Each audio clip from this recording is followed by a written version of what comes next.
Hey, I'm Nick DiMatteo, and welcome to Season 7, Episode 16 of Music is Not a Genre. Let's do the hand gestures. MxG. Thank you for watching and listening. As always, listeners, go to youtube.com/@musicisnotagenre, and you get a video for every episode of this podcast. Watchers, go to nickdimatteo.com/musicisnotagenre if you would rather not see our lovely faces and just listen. And everyone, go to patreon.com/musicisnotagenre to support this podcast, my band, Rec, and everything I do. And of course, like and subscribe and share and rate and review and all the things they always ask you to do, which I am terrible at, but do it anyway. It means a lot to all of us. This is interview edition number 39. And I have a special guest today. All my guests are special, but this one is particularly special. Ralph Tashjian, the founder and chairman of Intercept Music. His expertise spans artist management, digital distribution, marketing, and software development. Ralph has dramatically impacted the music industry, working with some of the most influential record labels, including Columbia, Universal, Interscope, and SMC Recordings. Ralph has been essential in promoting and supporting world-renowned artists such as Michael Jackson, Snoop, Dr. Dre, Killer Mike, and Guns N' Roses. Intercept Music was selected as a top 10 music marketing service provider in 2024 by Managed Marketing Magazine and has garnered over 2 billion streams for its roster of independents. Ralph, how are you today? Nick, I'm doing great. Thanks for having me. I really appreciate it. Absolutely. Thanks for asking. It's great to have you on the show. Was very intrigued by the assistant who contacted me and the description she gave, and I looked at your website and I was like, this is great. I'm glad this worked out because you are the perfect guest to have on a show like this, which is all about supporting all kinds of music, but especially independent music. So since I'm sure most of my audience doesn't know who you are, why don't you tell us a little bit about yourself?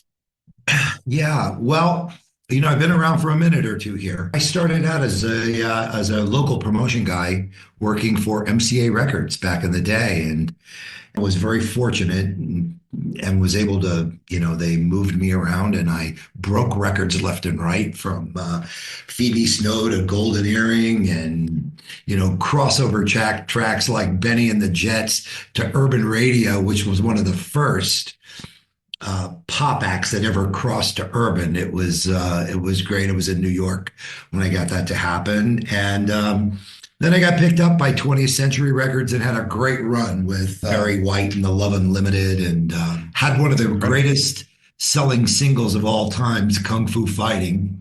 It was interesting, because back in the day, promotion guys that did promotion at radio were real showmen. And, you had to set yourself apart from everybody. And I remember taking a karate guy, a kung fu guy with me on the road into radio stations, breaking coffee tables. And the next thing you know, the record was on all these radio stations. It just blew up. Wow. That's incredible. Then I was fortunate enough to go over to Island Records, which was a great experience, and worked with Marley and worked with Robert Palmer. And that was just an incredible experience. Our A&R guy sitting next to me was Spencer Davis. It was just what a great experience that was. Wow. In the 90s, I went into this did an independent promotion thing, and worked independently for a lot of different labels, and kind of was that specialized guy that got records played all over the country, and that was really great to me for a long time. But what wound up happening, Nick, was I lost the passion of the business because it became a number. Get this, get paid, do this, do that. And I looked at myself in the mirror one day, and I know exactly where I was. And I said, this isn't why I got into this. What do I do now? And I sold that promotion company and decided to go into the independent business, Mm. the independent record business. Mm. And we had a great run. We had a lot of fun. I got had a lot of success in that whole swing era when that whole thing was Oh yeah. popping. We had a couple of great deals with that. And then we got into the hip hop thing on the West Coast. I hired a young guy that knew the streets in the West Coast, and we launched a company called SMC Recordings. Mm. We had a lot of success with, we had Killer Mike on there. We had Keek the Sneak. We had Rakim. We had a Rakim record. Oh. It was really great. We saw a big hole in that market in the Bay Area, Mm. and we filled it. And we were one of the first labels when Universal started Fontana. Okay. We were the third label that they signed. And Huh. it was great. Those days were great. Wow. I think it was about 2002. Okay. And Jim Urey, who was the head of all of distribution for Universal, he says, Ralphie, everybody calls me Ralphie. They say, Ralphie, here's $250,000, go sign some acts, you know? And they knew us, right? They knew they were going to get their money back, and because they had the distribution rights. Yes. And the rest was history. And we took that company, did really, really great. And it evolved, and we wound up getting into the Latin business. And Mm. we were very successful at that. We had a top 10 record on Billboard with an artist, the youngest Grammy winner artist of all time. His name was Miguelito. He was a protege of Oh yeah. Daddy Yankee. Yeah. And what wound up happening, Nick, was we sold about top 10 record, cost about $100,000 to get there, and we wound up selling about 1,500 CDs. So it's time to change, right? It was Yeah. it was the beginning of the digital evolution. And Mhm. here we were trying to still release records when independent distributors were starting to do business, when the Orchard was getting into business, when Ingrooves was getting into business, and they're paying artists monthly. And in the meantime, we're waiting for 9 months to get accounted to from Universal. Did it make any sense? Mhm. So, as I've done in the past, and hopefully I don't have to do it again, was reinvent myself. And I thought to myself, this is not working. And, if I want to, if I want to, remain in a business that I love, that's been so good to me, had an incredible impact on my life, um, I've got to come up with something new. Mm. And that was Intercept Music, where And we are today. when did you start that?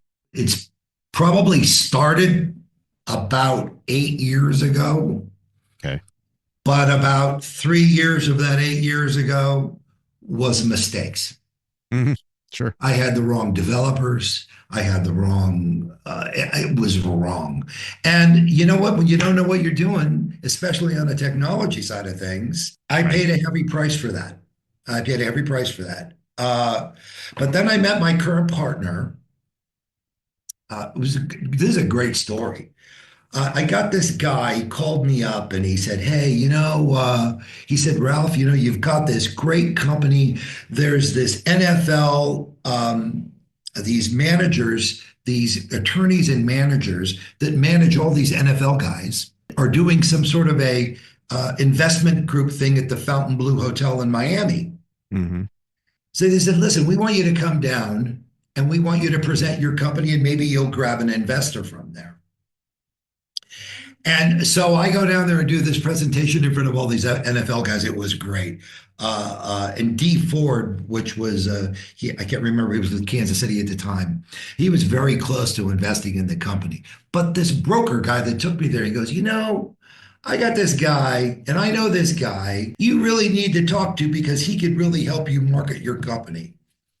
And from that point on, his name is Todd Turner. He's become my best friend, the best partner I've ever had in my life. Wow. And he's been able to take a concept and a dream that I came up with and make it a reality. Ah, And that's how we got here. wow. Incredible. What a history. We may get around to some of the names you mentioned because those are people that I remember very well from either recently or further back. But I want to ask you one thing just for clarification, and then I have some other questions. You mentioned Fontana. Can you tell me what that Yeah. is? Well, Fontana, when there was a lot of independent distributors. There was Sony Red at the time.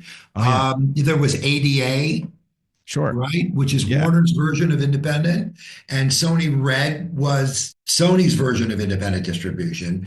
And Universal didn't have a quote unquote independent distribution arm. Hmm. So they launched a company called Fontana. Fontana did really, really well for a long time. And then they sold Fontana to Ingrooves. Okay. Ingrooves powered Universal's digital back end. And so, who would be an example of uh, someone who was on Fontana that you would say was that's an independent Oh, artist? they had a lot of stuff. They had a huge roster. And then when it became Ingrooves, it got even bigger. I think Ingrooves got to be a 40, $50 million a year Oh, division. wow. Yeah. Amazing. And Ingrooves was really, there were two companies going at it at the same time. Um, and it was the Orchard and Ingrooves. And Hmm. those two had the technology for the digital distribution world. Yes. Yeah. They were a little ahead of everyone else. Yeah. They were ahead of everybody else. And there was another one out of San Francisco called IOTA. But Okay. I think that got merged into the Orchard. I'm fascinated with the business end of anything. I mean, coming more from the artist side, there's always been a bit of a learning curve as far as approaching that part of music. But I did grow up kind of tangentially in the music business. My dad was a fairly well-known Philadelphia musician back in the 50s, 60s, 70s, and I was surrounded by music industry people in my childhood in particular, and then later on started a bunch of friends and I started a film company and an independent film company. And boy, that was talk about learning, what to do and what not to do, learning from your mistakes and some differences. And we would always talk about how, and I think it's parallel to the music business, how you've got the big budget, and then maybe a little smaller budget, but then you have, independent, but independent is a very different definition for that at the tier level of, let's say, Fontana or something like that, as opposed to where we were at independent, where we're making films for like 40, 50K at most, like the least we could get away with and still make it look and sound good and all of that stuff.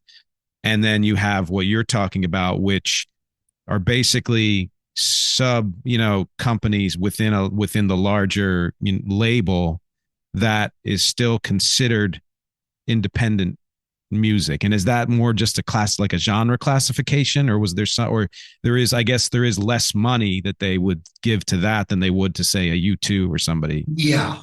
Yeah. You might want to look and think about what some of those big companies were doing when they started those independent divisions. The Mm-hmm. independent business today is different than it was when that independent thing started. They almost use those independent distributors that they owned Mm-hmm. as kind of incubators, right? Think Oh about it. yeah. So, Like artist if you development. were Fontana and all of a sudden you had all of the information and you saw sales really starting to get robust, then you're going to take it from that and say, hey, listen, we might like to put you on Universal.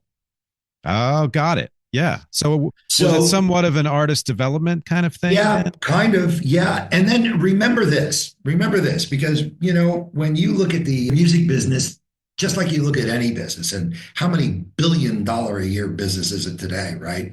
Their shareholders in Wall Street, one thing that's really, really important to them is market share. And as the independent business kept growing, other companies were getting that market share. So when they would launch a Fontana and then was owned by Universal, which owned Interscope, Island Def Jam, Geffen, that all was one big number for their market share. Yeah, yeah. I see what you mean. But then it got splintered. It got splintered more. Was the splintering because smaller companies entered the picture, or did they sell Yeah, off, or yes, something? Yeah, exactly. yeah, The barrier to entry became accessible for more people than it ever did before. In principle, I like to think about it as kind of almost the same today as it was back in the 80s. And what do I mean by that? Well, we had a small record with a big hole in the middle of it. How did a lot of those record companies sign a lot of those acts at that time? Was independent artists that made their own song would go to local radio stations, get it on the radio yeah, stations, and then it started to blow up. And the next thing you know, you had 3 or 4 record companies trying to sign it. The same thing happens today. It's only through social media, and somebody starts to blow up on social media. Then the streams start to happen. Their TikTok starts to blow up. And today, the major record companies are looking at social media on how who they're looking to sign in the yeah. future. As opposed to radio back in the day. Yeah, Exactly. It's in a way, it's the same principle. I see exactly what you mean. And what I've always found interesting, vexing, but understandable, I would say, is that the it seems like the primary metric, as of course, business is a business, would be, is this music doing anything at all? Does, like, there has to be, I guess, a base level of competency. Okay, it's good, but you need to see that it's moving in some way. So, there are social numbers, there's a lot of followers, you've got a lot of streams, let's say, like that. And then is that the point at which a label of some stature would take notice and even consider an artist? Yeah. Yeah. Or at that point, you could say, hey, listen, look at where I've got on my own. If I stay with a company like Intercept, I'm going to make 80% of the money rather than give 85% of the money to the other guy. So Yeah. there's a very interesting number today. I think it's about 49%, 48% of the overall music business is independent Mm, wow. today. And the beauty of today is when we were back in the day promoting records and when you were younger, or when a lot of the young people today don't even really listen to the radio station, so that's hard for them to relate to what this is like. But if you had a radio station in Philly that you love, WIFI in Philly, Oh, yeah. you really got one. They were, you had to listen to what they played for you. Right. Today, the young people today, they don't really know about genres. They hear it, they like it, it goes on their playlist. It doesn't matter to them. Yep. So, I mean, I think that I think that there's nothing but opportunities. I think there's more opportunities today than there's ever been. And you mentioned Intercept again, which of course we're going to talk more about that through the first and second half of this interview.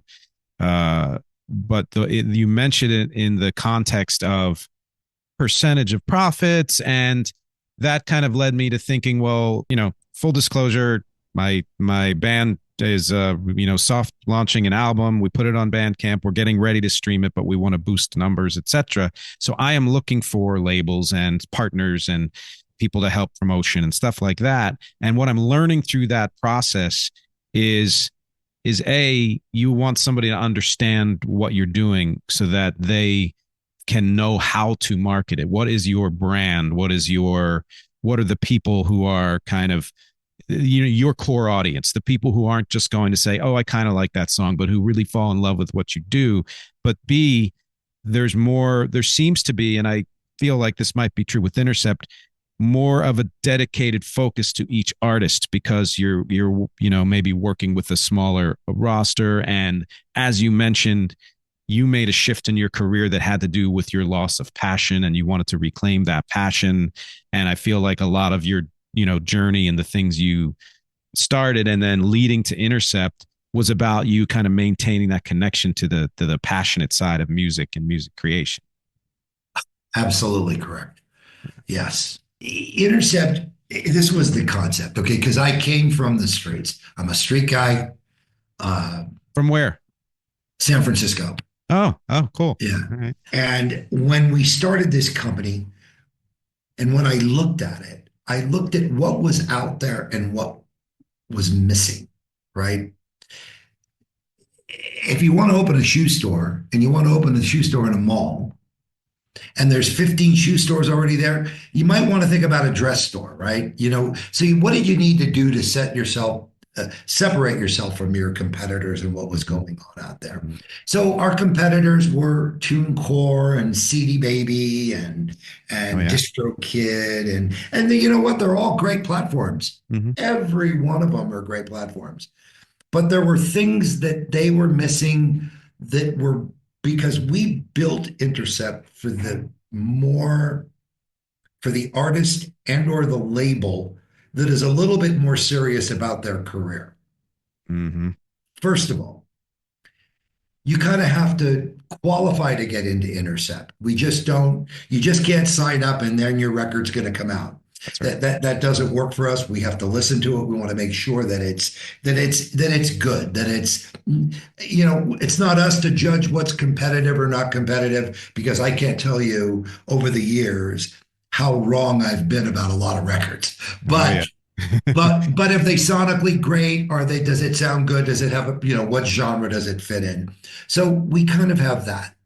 We knew that the main thing when you've got 100,000 tracks a day going up to Spotify, how do you separate yourself? How do you rise above the noise? Mm-hmm. Well, you better have some marketing services that you can offer people that are reasonable enough for them to help invest in their career.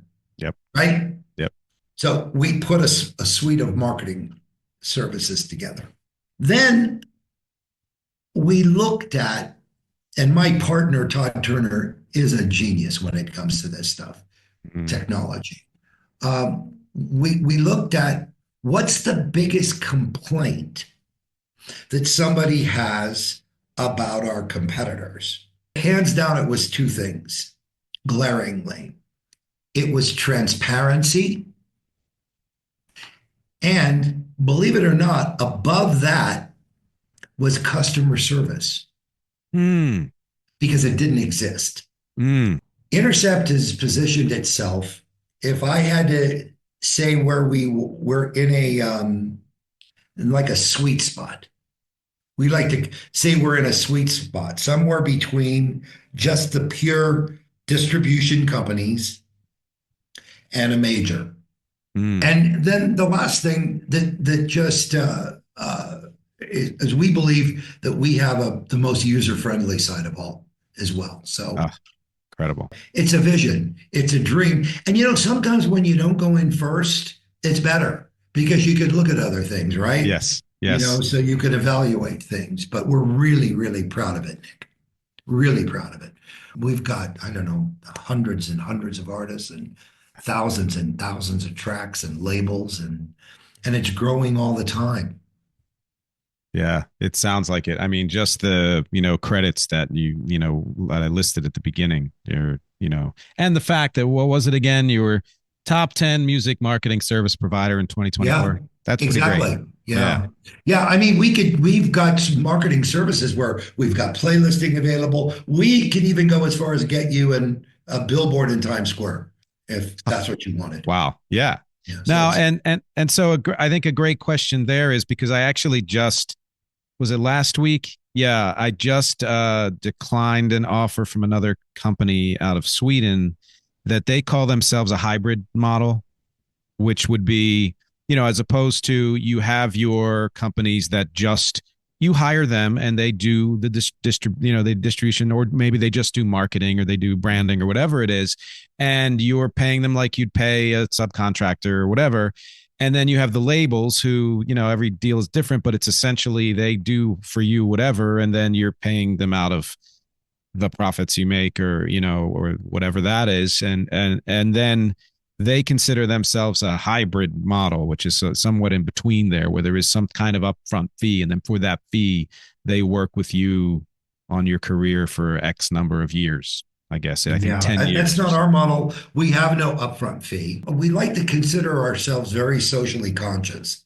Mm. We don't own any rights of the artist. We don't try to keep any of the rights of the artist. Oh, wow. If we advance out some money because we believe that it's a product or it's a title or an artist that could warrant some, we would want to keep that content on our platform until we've fully recouped, which is only fair, which is Sure. only the same thing anybody else would do. But Absolutely. with a 30-day notice, I mean, our artists are free to go wherever they want to go. I Yeah. think it's really important to be that way today. Nobody wants to hold anybody back. Mhm. And because it's not the right thing to do. There's so much business out there for everybody. You don't Yeah. need to do that. I love that. I love that. And I find it I was surprised actually, because this is why we're doing this. I'm learning more about your company, but that you sort of uh compared it in some ways to the CD Baby and TuneCore and DistroKid. I've been a CD Baby, artist for years and years, and what I like about them is they know what they do. They do it well. That's fine. There's there, I don't feel like they offer much beyond that, which is not why I go to them, but Well, it there's seems a like you market for do. that. Yeah.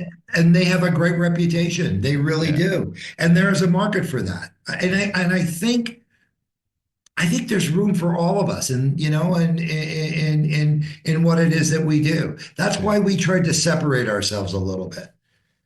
Yeah. It sounds like it. And I don't know. I mean, I don't know every company out there, of course, but I haven't run across one exactly like what you do. I think we're probably unique with Yeah. respect to that. Yeah.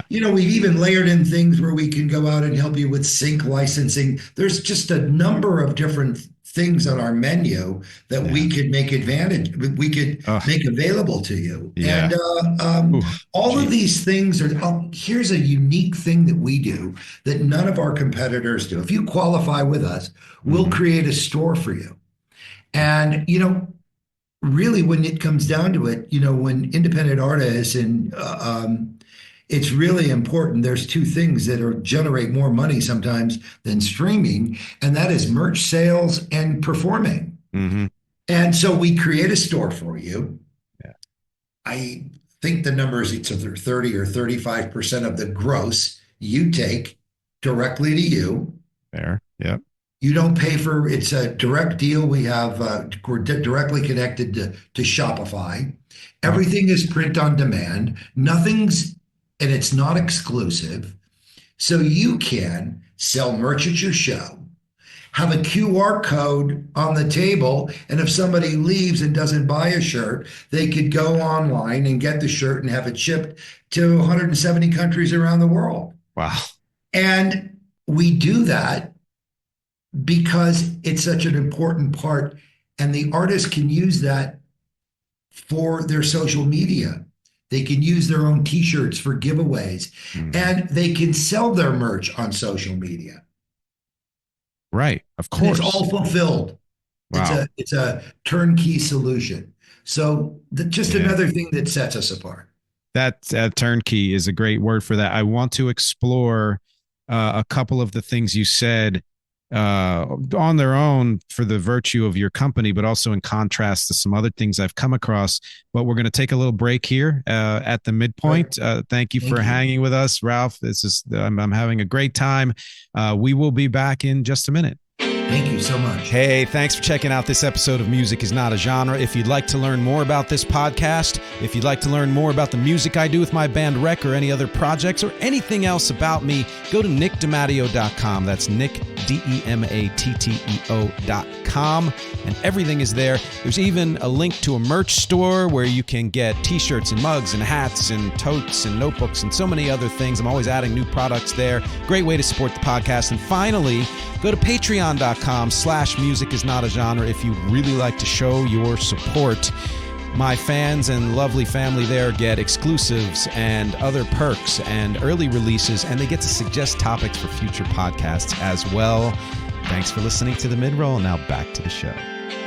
All right, we are back here with Ralph Tashjian from Intercept, and my head is full of everything you've been saying.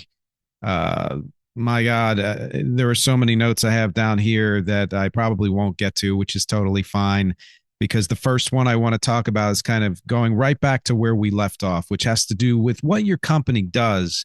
And as I mentioned, kind of in contrast to what I've come across, and again, I'm not going to mention this company's name because I actually feel like it's a fairly good bunch of people, and it just didn't feel like the right fit.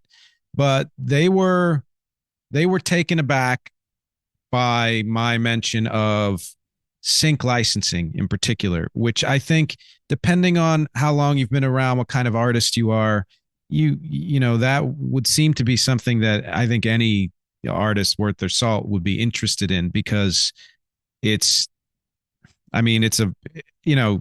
landscape has changed, but it's a vibrant field. And I mean, there are certain artists whose music may not be exactly right for certain things, but there's a lot out there, and there's a lot of programming, whether it's streaming or, movies or, actual television or commercials and things like that, or web things. And they were stymied by that. And that was troubling to me, because I've done a little bit of sync licensing, but it's a part of the business that I'd like to grow.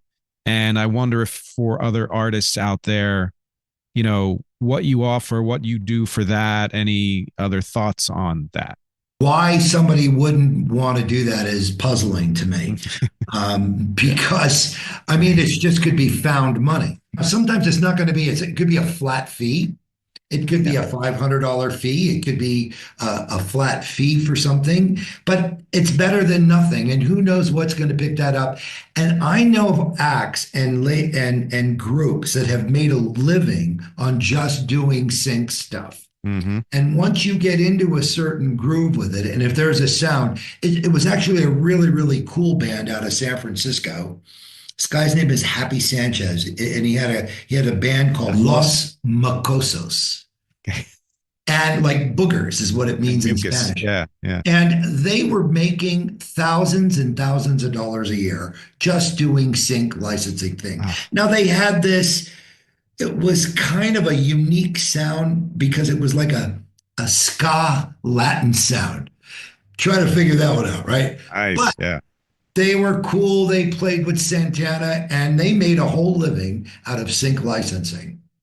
Incredible. Yeah. I think part of it is some artists just don't know enough about it, or it feels daunting to them, because there are things you need to do on your end to be ready for something like that. That's been more or less one of my primary goals, throughout this mid whatever part of my career, however you might mention it, is in part because there's certain kind of music that lends itself really well to, it has a cinematic quality to it. That's or it just correct. tells Exactly. a story. It has a, certain layering, or the way it's produced. And that's something I've always done well. And, I feel like I don't know what I like. One of the things I like about what you're saying about Intercept is that you have a vetting process. You aren't Right. just hire us, whoever you are, we'll do whatever, which, hey, that's great too. Those companies need to be out there. If you are an artist, you have money and you want to get to a certain, different level, whether it's your numbers or whatever it is, your recognition, that's fine. But I know from my standpoint, and as someone who's not a part-timer, let's say, you want somebody who, again, when I asked that company, one of the questions I asked was, why me? And if Right. their answer's not it's specific enough, like it's not, oh, we like you, we want to work with you. Okay. But what you're doing is you're working with the music itself. That's So, correct. if you don't have an answer, okay, sure, your numbers are great or whatever it is, that's understandable, of course.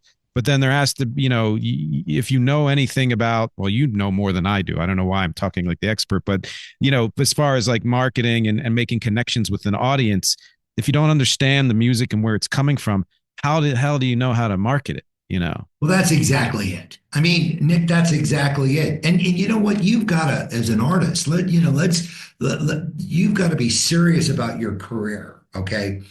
And if you're thinking about getting into this and you're just thinking about doing it as a hobby, we're the wrong place for you. Yeah. But you know what? That's great.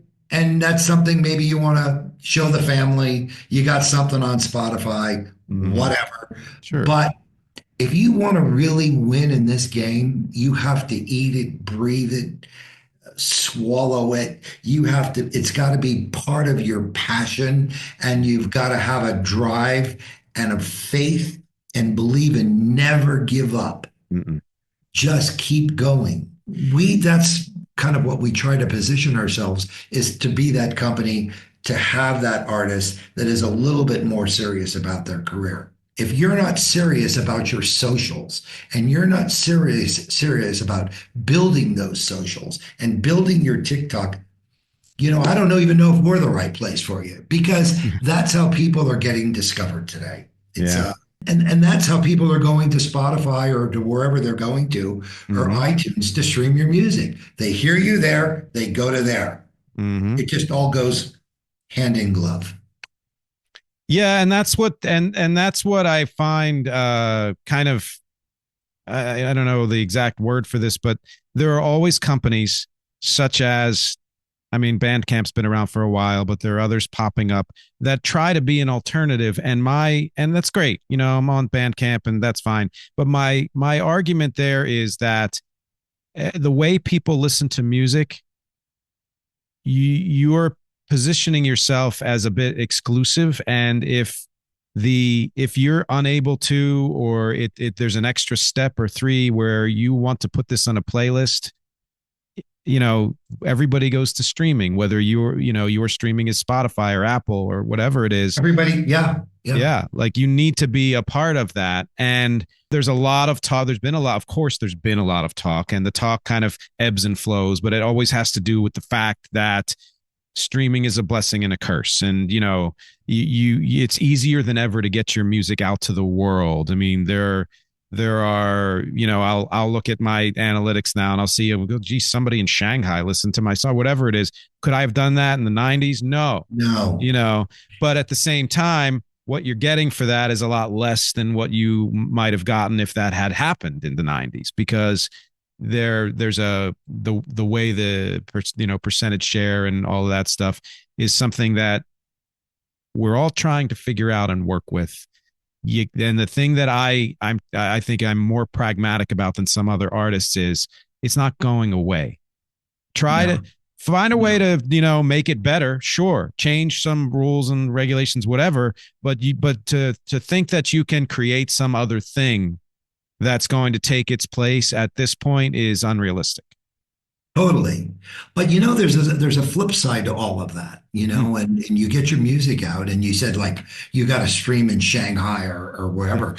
Sometimes these things and these independent artists on these independent platforms can connect in a territory that you never thought you could have ever connected before. Mm. And then there's opportunities to go perform in those territories and you build out a different way.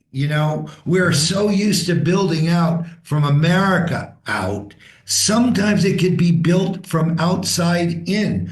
Like, let's say you connect in Colombia, right? And then all of a sudden it gets picked up in Mexico.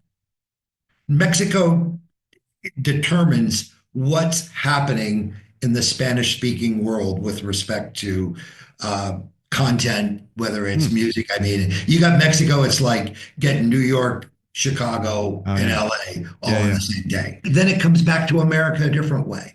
Or, there's so many opportunities that were never there before. Hmm. But again, your social media will be the thing that gets you there, that Yeah. will get you discovered there.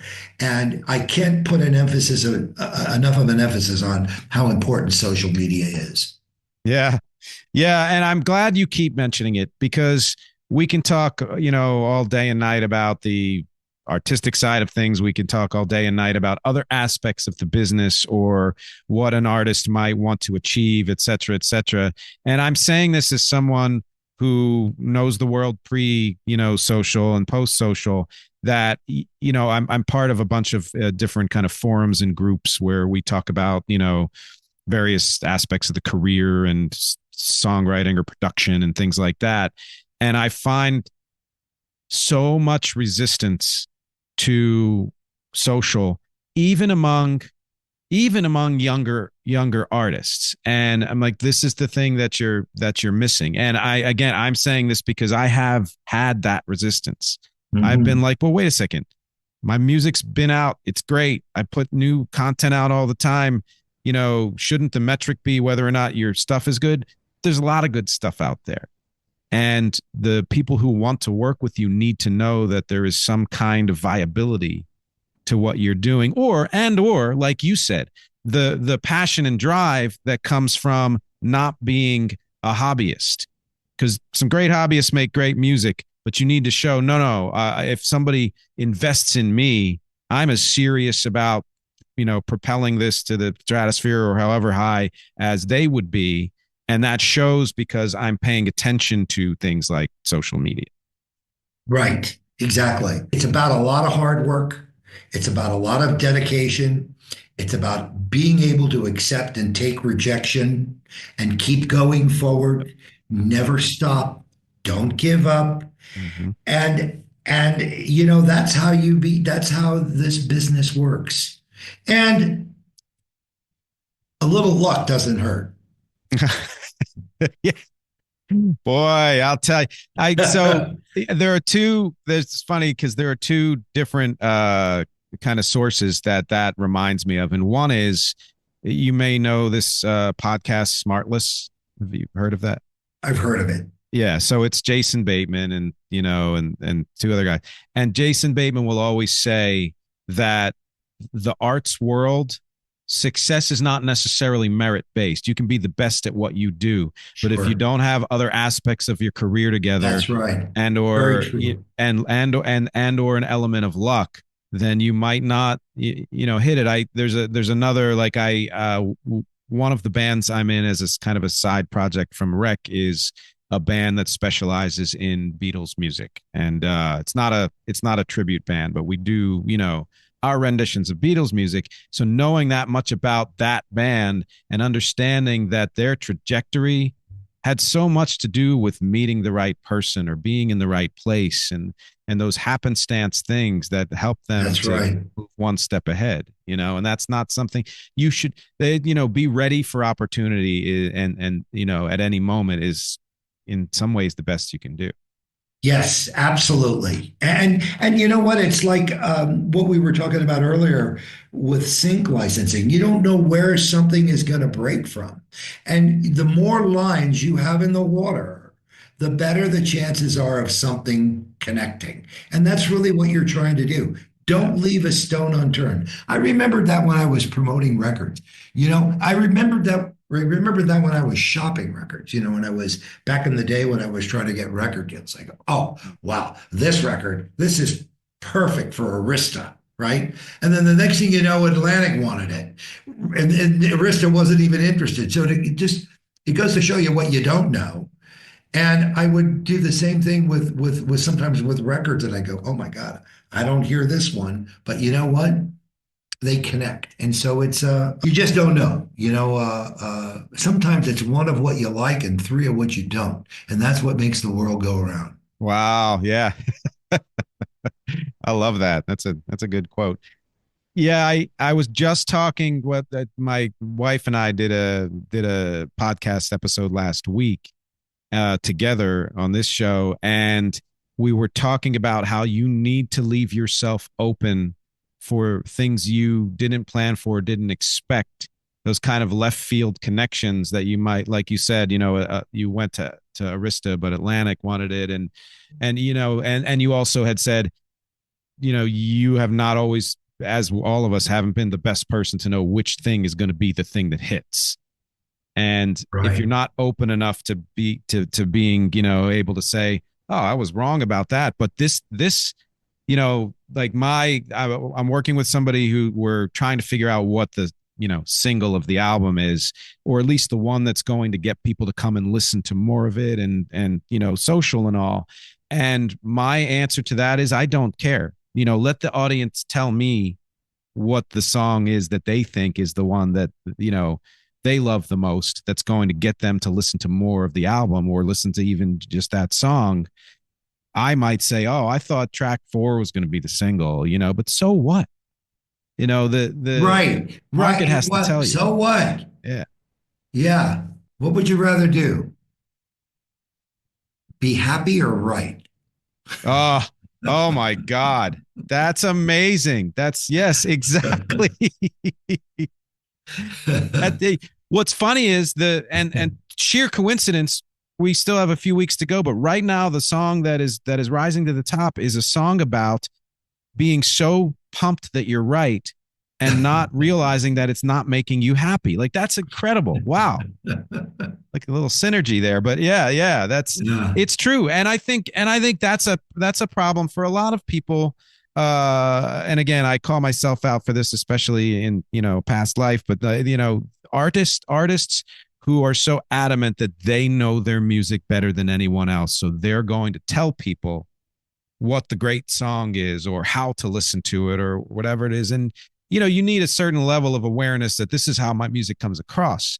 But if you're that deterministic to say, oh no, that yeah, you like that song, but this is the song that you should really listen to, then you're going to be fighting against Yeah, yourself. you can't, it's not, you still have fans. You've got to be loyal to your fans and the people that and we can't tell people what to like. It's just, we think we can do that, right? It's not like, music is not like, you go into Macy's and you got a display right in front of you, right? And you make a decision, right? Music is something that really we need to feel, that you connect with, and we all connect with it differently, right? I mean, I don't connect as much with lyrics as a lot of people do.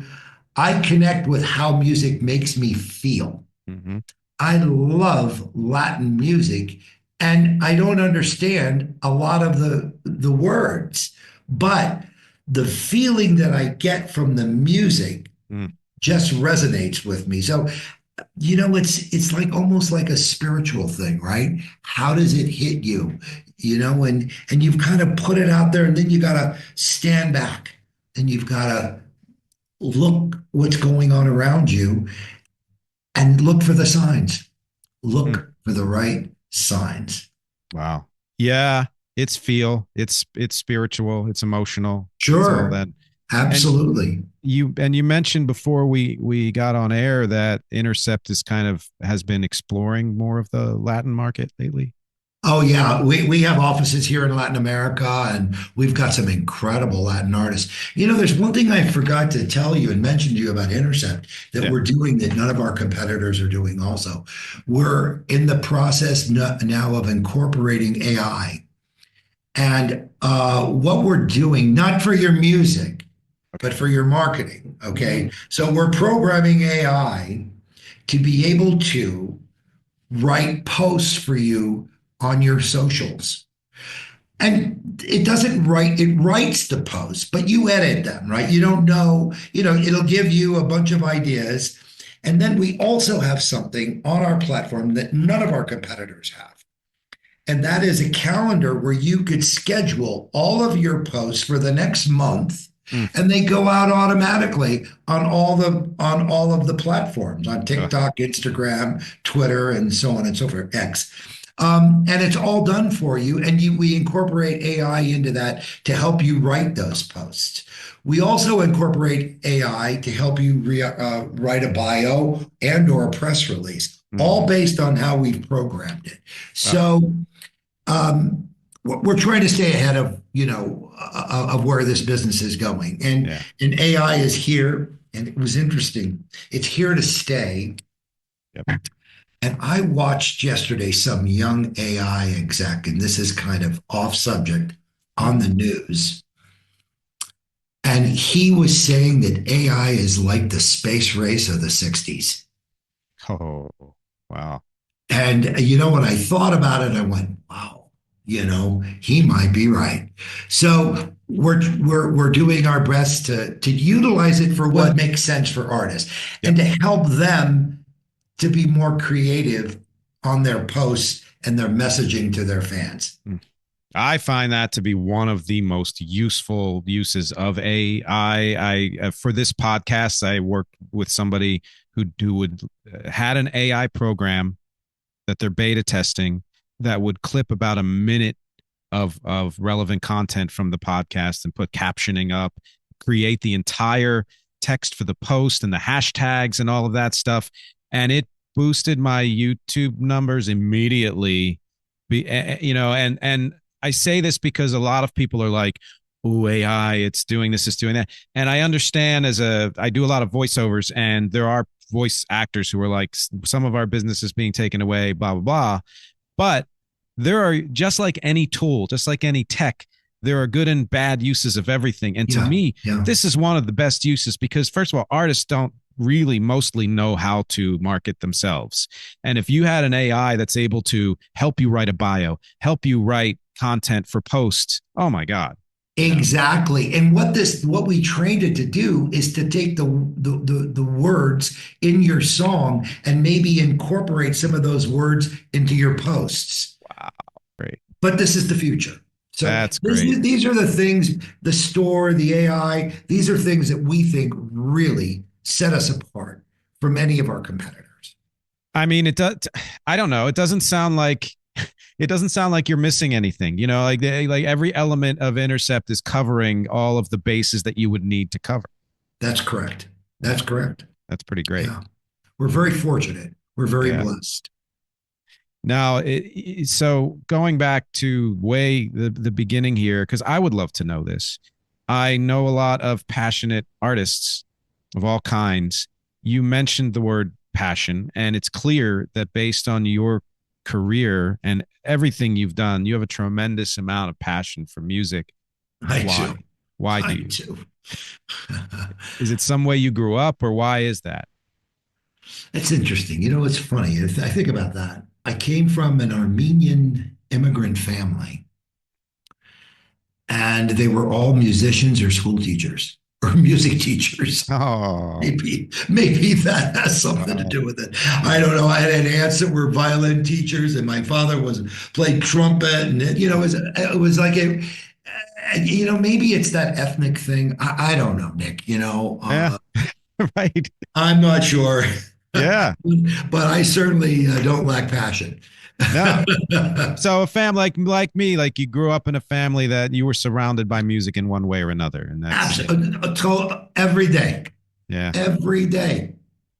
And I would, for my money and time, I would rather be involved with a company or partners or whatever who have that kind of approach to music and relationship Thank with you, music. thank you. Yeah, I respect that and I understand it very Yeah, we're deeply. music. I'm a music guy. I'm a street guy, and I'm a music guy. That's Yeah, it. yeah, That's all I I love know. I it. don't know anything else. I've been doing this 40 something years. I don't know. Yeah. It's just all I know. Oh God, that's amazing. Somebody says to me, my kid says, and one of my kids said, Dad, when are you going to retire? I said, they're going to take me out feet first. Hmm. Yeah. I love this stuff. And you know what I Yeah. love? I'll tell you a quick story, and I'm not going to go Yeah. into Oh, details of let's it. do it. Yeah. But I was in this weed store, and I'm sober many years, 37 Yeah. years sober, right? Oh wow, awesome. But this guy wanted to start a label, and he had a weed store down in LA. He had the biggest one downtown LA, right? Mm. So I went down there and met him, really cool guy. And he had this guy named Geo that does beatbox. Are you familiar with beatbox? Oh yeah. Well, this kid, Geo, his name is Geometric. Any of your Nice. listeners can go and find him. He's got 500,000 TikTok followers. Here's how passionate I am. I love this kid and I want to do a record with him Ooh. because I want to find that right song that Ah, we can have a song and him doing the beatbox with an artist singing. Never been done yeah. before. Yeah. And the sounds that come out of this kiss, that will never change. That's inside of me. I can't control myself. If I'm going to lose money along the way doing it, so be it. But I got to do it because that's what happens. That's what I feel inside of me. Oh my God. I love that. Wow. So Intercept does some production as well then? No, that's a personal thing. When you brought Okay. the passion up, that's the passion. That's a now I I see it. Yeah. I can't control myself, right? Right. Right. You know, Nah, that's beautiful. yeah. Yeah. That's incredible. Well, I mean, it's been an absolute pleasure talking to you through It's this. been wonderful talking to you. Is there anything you want to leave the audience with? Yeah, yeah. Don't give up. Just keep going.